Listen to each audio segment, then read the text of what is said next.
തിരുവില്ലാമല വില്വാദ്രിനാഥ ക്ഷേത്രത്തിൽ സമ്പൂർണ്ണ പുനരുദ്ധാരണ പ്രവർത്തനങ്ങളുടെ രണ്ടാം ഘട്ടത്തിന് ഈ മാസം 20-ന് തുടക്കമാകും.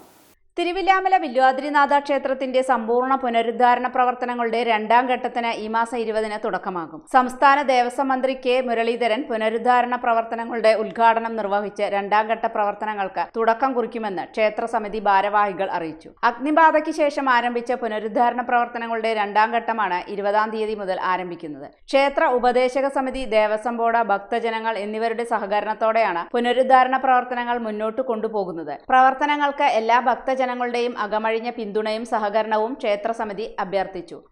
അഗ്നിബാധയ്ക്ക് ശേഷം നടന്ന പുനരുദ്ധാരണത്തിൻ്റെ രണ്ടാം ഘട്ടമാണ് ഈ മാസം 20-ാം തീയതി മുതൽ ആരംഭിക്കുന്നത്.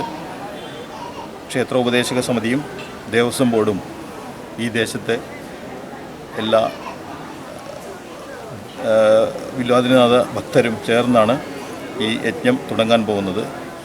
വില്വാദ്രിനാഥൻ്റെ എല്ലാ ഭക്തന്മാരോടും ഈ പുനരുദ്ധാരണത്തിന് അവർക്ക് കഴിയാവുന്ന രീതിയിൽ അകമഴിഞ്ഞ പിന്തുണ നൽകണമെന്ന് വിനീതമായി ക്ഷേത്രോപദേശക സമിതിക്ക് വേണ്ടി അഭ്യർത്ഥിക്കുകയാണ്.